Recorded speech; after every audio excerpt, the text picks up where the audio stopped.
अस्सलाम वालेकुम। मेरा जनून चैनल में खुश आमदीद। इस नावल का नाम है मेरा पागलपन और आज मैं आपको सुनाने लगी हूँ पार्ट नंबर 20। सब तरफ खून ही खून था। गोली मारता आगे बढ़ा था वो उठ नहीं पा रही थी। बाकी अकीदा का दिमाग गोली की आवाज़ पर माफ हुआ था। इससे समझ नहीं आया था कि हुआ क्या है। इसके बराबर में बड़ा बेसुदा जिस्म जिसे देखकर इसे महसूस हुआ था कि वो अगली सांस नहीं ले पाएगी। वो खून में लथपथ था। वो एक यकदम उठी थी। वली इसने इसके चेहरे पर हाथ फेरा। वली उठो, चलो चलते हैं।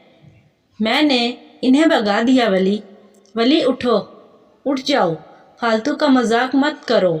वली सिर्फ 5 मिनट है तुम्हारे पास, उठकर खड़े हो जाओ, घर जाना है मुझे। वो उसका चेहरा हिला रही थी और पागलों की तरह चीख रही थी, वली देखो, उठ जाओ। यार, इसका चेहरा आंसुओं से तर था। वली अब की बार वो चीखी थी और बाहर की जानिब लपकी थी। कुछ ही फासले पर इसकी गाड़ी खड़ी थी। हन्नैन इसकी दूसरी आवाज़ पर इसका चेहरा देखा। जैसे देखकर इसे तसल्ली हुई थी।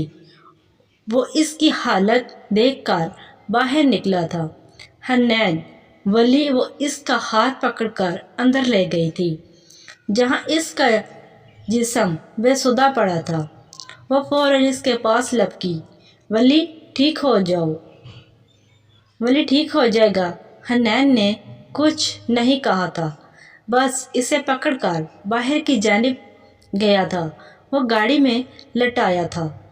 आगे वो खुद बैठा था और बराबर में अकीदा, जो इसकी हालत में बैठी हुई थी, जिसे कोई इसकी रूह निकाल कर ले गया हो।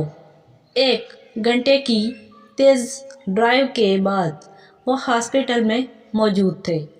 इसे इमरजेंसी में ले गया था। वो बाहर कॉरिडोर में हन्नैन के साथ खड़ी थी। वो बच जाएगा ना, खोए खोए अंदाज में इसने बोला था, अल्लाह ताला सब खैर करेगा।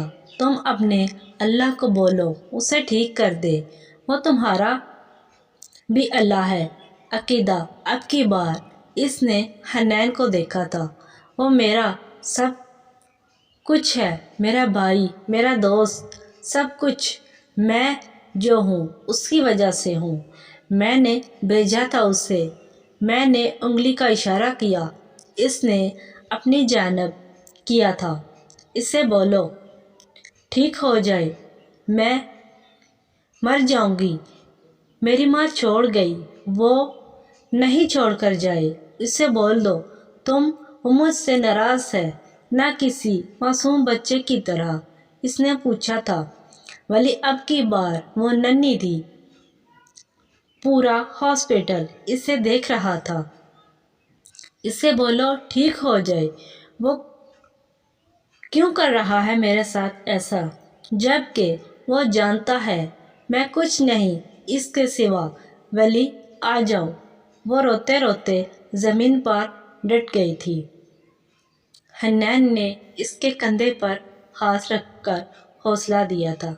वली बस, वो वली और वली ही कह रही थी और फिर वो चीखते चीखते इसकी बाहों में जा गिरी। हन्नैन ने इसे संभाला था। इसकी हालत देखकर इसे बहुत अफसोस हुआ था। डॉक्टर वली का ऑपरेशन कर रहे थे।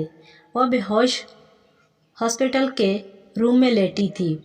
इसे ड्रिप लगाई गई थी और वो अपने रब के सामने दुआ मांगने में मशगूल हुआ था। इसकी ज़िंदगी मांगने के लिए अपने अपने हाथ उठाए थे। मुझे लगता है वली मर जाएगा। अच्छी बात है, اس سے ہم نے بہت زیادہ بجلی کے جھٹکے دیے ہیں، اگر یہ نہیں دیتے تو وہ کبھی ہمارے ہاتھ نہیں آتا۔ اگر وہ مر گیا تو آفماں نے اس سے پوچھا تھا تو کہانی ختم۔ عقیدہ خان رہنمائی کی، مگر سر مرے گا تو ولی اس کی طاقت ہے اور ہم نے اس کی طاقت پر حملہ کیا ہے۔ اب وہ کچھ نہیں سوائے ایک جیتے جاگتے جسم کے۔ ہم نے اسے اپنی کھائی میں گرا دیا ہے جہاں سے وہ کبھی واپس نہیں آ سکتی۔ وہ مسکرایا تھا اور سر گڈ، ہم کامیاب ہوئے۔ وہ صرف اس کے لیے کام کرتی تھی، پیسوں کے لیے، اور پیسوں میں خود کو بھول کر ایسی پروان چڑھی جہاں وہ پیچھے دیکھنا بھول گئی تھی۔ ماں باپ مر گئے تھے، بھائی ملک سے باہر چلے گئے تھے اور وہ خود جبار کے ساتھ نام کاموں میں ملوث ہو چکی تھی۔ معصومیت کے پیچھے چھپا قاتل کا چہرہ وہ ایسی تھی۔ مبارک ہو، تمہاری بیٹی کی طاقت چھین لی گئی ہے۔ شاباش جبار، اپنے بیٹے کو خوشخبری سنا دو۔ ارے پارٹی رکھی جائے گی آج تو؟ ہاں بالکل، تیاریاں کریں، آپ پارٹی کی پھر ملتے ہیں۔ وہ کیسا باپ تھا، اپنی بیٹی کی تکلیف پر اتنا خوش ہوا تھا۔ ان کے درمیان صرف ایک رشتہ تھا، نفرت